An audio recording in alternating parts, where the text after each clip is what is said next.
திமுக ஆதரவோடு வெற்றி பெற்ற சட்டமன்ற உறுப்பினருடைய ஆதரவோடு ஆட்சி அதிகாரத்தில் இருக்கின்ற இந்த ஆட்சி ஸ்டாலின் அவர்கள் விரும்புகின்ற வரைதான் பதவியிலே இருக்கும். நேற்று கூட திரு ஸ்டாலின் அவர்கள் பேசுகின்ற பொழுது விரைவில் இந்த ஆட்சிக்கு முற்றுப்புள்ளி வைக்கப்படும் என்று சொல்லியிருக்கிறார். எனவே 6 மாத காலத்திற்கு மேலாக இந்த ஆட்சி நீடிக்காது என்று பொதுமக்கள் சொல்லுகிறார்கள், அதிகாரிகள் சொல்லுகிறார்கள், பத்திரிகை துறையைச் சேர்ந்த நண்பர்கள் சொல்லுகிறார்கள், நடுநிலையாளர்கள் சொல்லுகிறார்கள், ஊடகவியலாளர்கள் சொல்லுகிறார்கள். எனவே 6 மாதத்திற்கு மேலாக இந்த ஆட்சி நீடிக்காது என்பதுதான் உண்மை.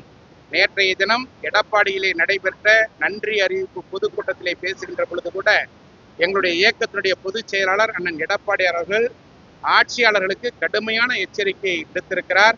6 மாத காலத்திற்குள்ளாக இந்த ஆட்சி தூக்கி எறியப்படும் என்று சொல்லியிருக்கிறார். இதுதான் நிசந்தமான உண்மை. மீண்டும் தேர்தல் வந்தால் அனைத்து இந்திய அண்ணா திராவிட முன்னேற்ற கழகத்தின் தலைமையிலே அமைகின்ற கூட்டணி தான் வெற்றி பெறும் என்பதும் உண்மை.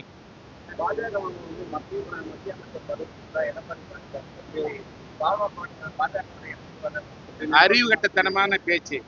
எங்களுடைய இயக்கம் புரட்சி தலைவர் எம்ஜிஆர்களால் உருவாக்கப்பட்ட இயக்கம், புரட்சி தலைவி அம்மா அவர்களால் கட்டி காக்கப்பட்ட இயக்கம். இன்றைக்கு 2,14,00,000 தொண்டர்கள் இருக்கின்ற இந்த இயக்கத்தினுடைய பொதுச் செயலாளர் அண்ணன் எடப்பாடியார்.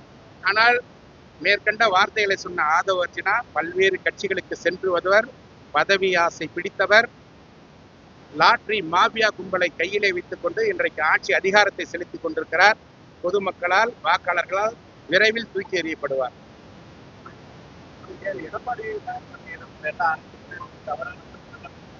அண்ணன் எடப்பாடியார் சரியான முடிவுகளை எடுத்துக் கொண்டிருக்கிறார். தொண்டருடைய உணர்வுகளுக்கு ஏற்ப நடந்து கொள்கிறார். தொண்டர்கள் என்ன எதிர்பார்க்கின்றார்களோ அந்த எதிர்பார்ப்புகளுக்கு ஏற்ப நடவடிக்கைகளை மேற்கொண்டு வருகிறார். அது பொதுச் செயலாளருடைய முடிவு.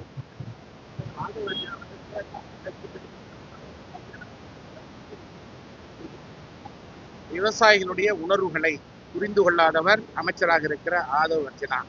தமிழகத்தில் இருக்கின்ற பல்வேறு விவசாய சங்கங்கள் எல்லாம் ஆதவ் அர்ஜுனா அவருடைய பேச்சுக்கு கடுமையான கண்டனங்களை தெரிவித்துக் கொண்டிருக்கிறார்.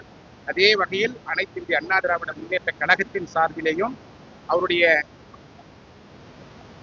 வரம்பு மீறிய பேச்சுக்கு என்னுடைய கண்டனத்தை தெரிவித்துக் கொள்கிறோம்.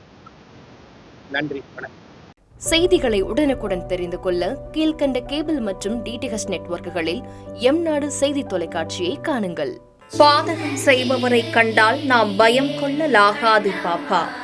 மோதி மிதித்துவிடு பாப்பா, அவர் முகத்தில் உமிழ்ந்துவிடு பாப்பா. அண்மை செய்திகளை உடனுக்குடன் தெரிந்து கொள்ள இணைந்திருங்கள் எம்நாடு தொலைக்காட்சியுடன்.